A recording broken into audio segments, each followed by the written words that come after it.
श्री वृंदावन आदि तीर्थों के दर्शन।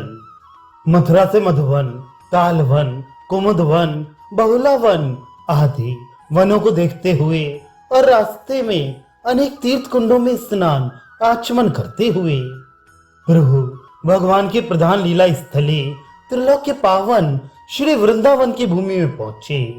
वृंदावन में प्रवेश करते ही प्रभु भावावेश में आकर मूर्छित होकर भूमि पर गिर पड़े।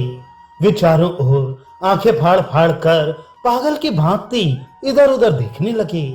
उन्होंने देखा कहीं तो कदम के वृक्षों की पंक्तियां खड़ी हुई हैं, कहीं करील के वृक्षों पर टेंटियां और लाल लाल फूल लगे हुए हैं, कहीं गौएं चर रही हैं तो कहीं वृक्ष के ग्वाल बाल किलोले कर रहे हैं, कहीं मयूर नाच रहे हैं तो कहीं सारस, हंस, चकवा, जल मुर्ग आदि जल के पक्षी उड़ उड़कर कालिंदी कूल की ओर जा रहे हैं। प्रभु आंखें फाड़ फाड़ कर सबकी ओर प्रेम भरी दृष्टि से देखने लगते, कभी जल्दी से उठकर वृक्षों को आलिंगन करते, उन पर से बहुत से पुष्प गिर गिर कर प्रभु के पाद पद्मों को ढक देते, मानो वृक्ष अपने प्यारे के पैरों में श्रद्धांजलि स्वरूप पुष्प चढ़ा रहे हों। प्रभु गवों की ओर पूर्व परिचित की भांति दौड़ते और उनकी पीठों पर अपने कोमल करों को फिराते। गवें रभाती हुई पूंछ उठा उठाकर प्रभु की ओर दौड़ती और उनके हाथ पैरों को चाटने लगती। वृक्ष के पक्षी प्रभु के बिल्कुल निकट आकर अपनी अपनी भाषा में कुछ कहते।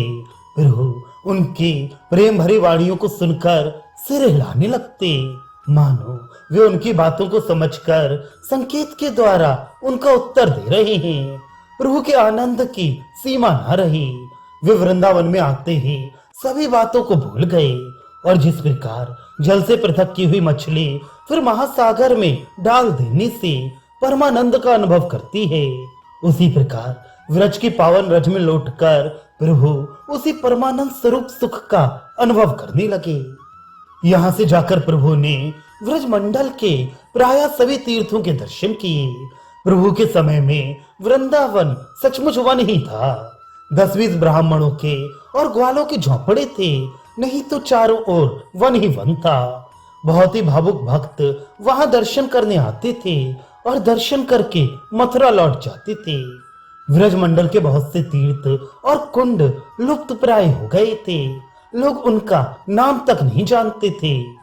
जब महाप्रभु संन्यास लेने से पूर्व नवद्वीप में ही रहकर भक्तों के साथ संकीर्तन करते थे, तभी उन्होंने भूगर्भ पंडित और लोकनाथ गोस्वामी को व्रज मंडल के लुप्त तीर्थों को प्रकट करने और उनका जीर्णोद्धार करने के निमित्त वृंदावन में भेजा था। इन लोगों ने जब प्रभु के सन्यासी होने की बात सुनी तो ये प्रभु दर्शनों की लालसा से वृंदावन को छोड़कर दक्षिण की ओर चले गए थे। इस कारण वृंदावन आने पर प्रभु की इनसे भेंट नहीं हो सकी। महाप्रभु ने स्वयं ही कुछ लुप्त तीर्थों को प्रकट किया। जिस स्थान पर भगवान ने अरिष्टासुर का वध किया था, वहां अरिट नाम का एक ग्राम है। महाप्रभु ने वहां आकर लोगों से पूछा कि यहाँ पर राधा कुंड का पुराणों में उल्लेख मिलता है, वह राधा कुंड कहाँ है? प्रभु के इस प्रश्न का उत्तर ग्रामवासी नहीं दे सके। उनमें से किसी को भी राधा कुंड का पता नहीं था। प्रभु का साथी ब्राह्मण भी राधा कुंड से अनभिज्ञ था। तब प्रभु ने स्वयं ध्यान मग्न होकर राधा कुंड जाना और 2 खेतों के बीच में भरे हुए थोड़े से जल में स्नान करके आपने राधा कुंड का महात्म्य वर्णन किया। उस दिन से वही राधा कुंड के नाम से प्रसिद्ध हो गया। राधा कुंड को प्रकट करके प्रभु कुसुम सरोवर पर आए। वहां श्री गोवर्धन पर्वत के दर्शन करके आप पुलकित हो उठे। भूमि में लौटकर आपने गिरिराज को साष्टांग प्रणाम किया और उसकी छोटी छोटी शिलाओं को लेकर हृदय से चिपटाने लगे। गोवर्धन भगवान का अभिन्न विग्रह है। शास्त्रों में इसे भगवान का शरीर ही बताया गया है। गोवर्धन में प्रभु ने हरदेव जी के दर्शन किए। वे ब्रह्म कुंड में स्नान करके वहीं भिक्षा की। गोवर्धन पर्वत के ऊपर गोपाल भगवान का मंदिर था। जिन्हें श्रीमन माधवेंद्रपुरी ने प्रकट किया था। उनके दर्शनों की प्रभु को इच्छा हुई, किंतु प्रभु तो गिरिराज के ऊपर चढ़ना ही नहीं चाहते। वे सोचने लगे कि गोपाल भगवान के दर्शन कैसे हों। सर्वांतर्यामी भगवान अपने भक्त की इच्छा को जान गए। वे तो भाव के भूखे हैं। भक्तों के हाथ तो वे बिना कौड़ी दाम के ही बिक जाते हैं, फिर पर्वत से नीचे उतरना कौन सी बात है। उन दिनों गोपाल भगवान की स्थिति अस्थिर थी। मुसलमानों के उत्पातों के कारण वे इधर से उधर घूमते थे। कभी किसी कुंज में ही पूजा हो रही है, तो कभी किसी ग्राम में ही विराजमान हैं। वे तो व्रजवासियों के सखा हैं। ईश्वर या परमात्मा होंगे तो शिव, ब्रह्मा अथवा लक्ष्मी जी के लिए होंगे। व्रज में तो वे वही पुराने कनुआ हैं। जब व्रजवासियों को यवनों से भय है तो उन्हें भी होना चाहिए। इसलिए व्रजवासी ग्वाल बाल जहां भी जाते वहीं गोपाल को साथ ले जाते। उन दिनों एक तुर्क सेना मूर्तियों को विध्वंस करती हुई आ रही थी। व्रजवासी राजपूत इसी भय से अन्नकूट नामक ग्राम से गोपाल जी को गाठौली नामक ग्राम में ले आए और वहीं गुपचुप 4-5 दिनों तक उनकी सेवा पूजा करते रहे। गाठौली ग्राम गिरिराज के नीचे है। प्रभु ने जब सुना कि गोपाल भगवान तो मानो मुझे ही दर्शन देने के निमित्त पर्वत से नीचे उतरकर गाठौली में आ विराजे हैं, तब तो प्रभु के आनंद की सीमा न रही। प्रातः काल मानसी गंगा में स्नान करके गोवर्धन पर्वत की परिक्रमा प्रारंभ कर दी। गोवर्धन पर्वत की परिक्रमा 7 कोस की बताते हैं। परिक्रमा जहां से प्रारंभ होती है वहीं समाप्त करते हैं। बहुत से मनुष्य तो दंडवत करते हुए ही संपूर्ण परिक्रमा को करते हैं। प्रभु ने भी पूरी परिक्रमा की। महाप्रभु के साथ बलभद्र भट्टाचार्य और वह साधु ब्राह्मण, ये 2 सेवक और थे, सभी गोविंद कुंड पर पहुंचे और वहां से गाठौली में गोपाल जी का आगमन सुनकर वहां पहुंचे। महाप्रभु गोपाल जी की मनमोहिनी मूर्ति के दर्शनों से मुग्ध हो गए और वे प्रेम में बेसुध होकर गोपाल जी के सामने नृत्य करने लगे और गोपाल स्तोत्रों द्वारा उनकी स्तुति करने लगे। 3 दिन प्रभु गाठौली में रहकर गोपाल जी के दर्शनों का सुख लेते रहे।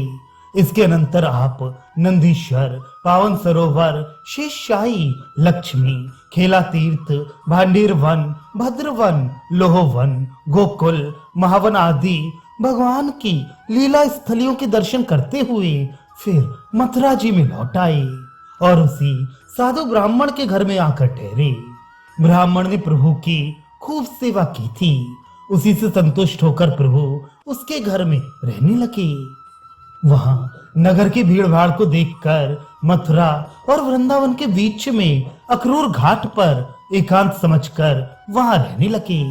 वहां से आपने वृंदावन में जाकर काली हृद, प्रस्कंद क्षेत्र, द्वादश आदित्य, केशी तीर्थ, ससस्थली आदि पुण्य तीर्थों के दर्शन किए और सायकाल को फिर लौटकर अक्रूर तीर्थ में ही आ गए। वहां भी बहुत से लोग प्रभु के दर्शनों के निमित्त आने जाने लगे। अतः आप वृंदावन में यमुना जी के तट पर एकांत में रहकर भगवत नाम संकीर्तन करते रहे। वहीं पर कृष्णदास नाम का एक राजपूत क्षत्रिय प्रभु के शरणापन्न हुआ और वह घर बार छोड़कर प्रभु के ही साथ रहने लगा। एक दिन संपूर्ण वृंदावन में हल्ला हो गया कि वृंदावन में फिर श्री कृष्ण उत्पन्न हुए हैं।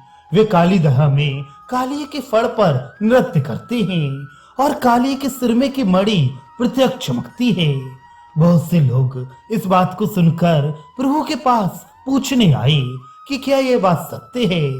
प्रभु ने कहा, आप ही जाकर देखिए सत्य है या असत्य। बहुत से लोग रात्रि में काली दह पर पहुंचे। सचमुच वहां एक काला आदमी खड़ा था और दूर से एक मणि सी चमक रही थी। लोग आनंद और कौतूहल के साथ उसी ओर बढ़ने लगे। बलभद्र भट्टाचार्य ने भी काली दह पर जाकर साक्षात श्री कृष्ण भगवान के दर्शनों की इच्छा प्रकट की। प्रभु ने प्रेम पूर्वक उसके गाल पर एक हल्का सा चपत जमाते हुए कहा, लोगों की गति तो भेड़ों के समान है। एक भेड़ कुएं में गिर पड़ती है तो सबकी सब उसके पीछे ही कुएं में गिर पड़ती हैं। इस कल काल में भगवान के प्रत्यक्ष दर्शन होना कोई साधारण बात थोड़ी ही है कि सभी को भगवान के साक्षात दर्शन हो जाएं। करोड़ों में कोई एक ऐसे भाग्यवान पुरुष होते हैं जिन्हें भगवत कृपा से प्रभु के साक्षात दर्शनों का सौभाग्य प्राप्त हो। यहीं बैठकर भगवत नाम का जप करो। सवेरे लोगों से पूछ लेना कि क्या बात थी। भट्टाचार्य ने प्रभु के समझाने पर रात्रि में काली देह पर जाने का विचार छोड़ दिया। इधर लोगों की भीड़ वहां पहुंची। वहां उन्होंने देखा कि एक काले रंग का मल्लाह डोंगे में लालटेन रखकर मछली मार रहा है। उसके हाथ में मछली मारने की वंशी थी। लोगों का भ्रम दूर हुआ। प्रातःकाल जब लोग प्रभु के दर्शनों के लिए आए तब प्रभु ने उनसे पूछा, क्या आप लोगों को श्री कृष्ण भगवान के दर्शन हुए? एक तेजस्वी वृद्ध पंडित ने प्रभु को सभी वृतांत सुनाया और अंत में कहा, वहां तो हमें दर्शन हुए सो हुए ही, यहाँ भगवान के प्रत्यक्ष दर्शन अवश्य हो गए। प्रभु ने चारों ओर देखते हुए कहा, यहाँ कहाँ है भगवान? मुझे भी भगवान के दर्शन करा दीजिए। मैं भगवान के दर्शनों के लिए बड़ा उत्सुक हूँ। उस ब्राह्मण ने प्रभु की ओर संकेत करते हुए कहा, सन्यासी के छद्म वेश में ये ही तो सामने श्री हरि बैठे हैं। इतना सुनते ही प्रभु ने उस वृद्ध ब्राह्मण के पैर पकड़ लिए और रोते रोते कहने लगे, महान भाव, आपकी इस अद्भुत निष्ठा को धन्य है। आपको अवश्य ही भगवान का साक्षात्कार हो गया है। तभी तो आप चराचर विश्व में भगवत भावना रखते हैं।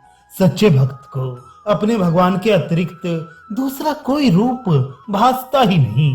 उसे सर्वत्र अपने प्यारे के ही दर्शन होते हैं। इस प्रकार उस ब्राह्मण की भांत भांत से स्तुति करके उसे विदा किया।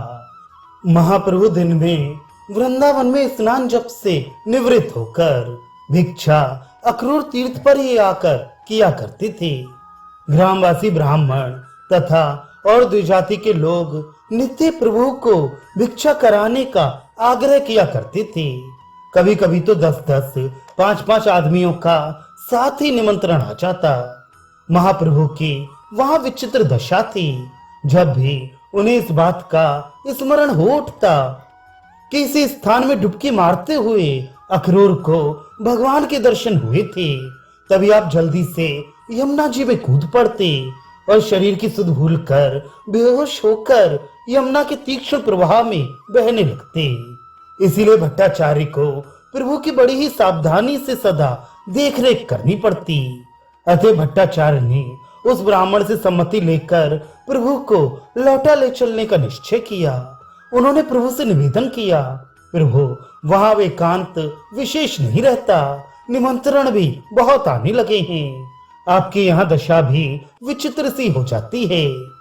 इसलिए मेरी प्रार्थना है कि अब यहाँ से चलना चाहिए।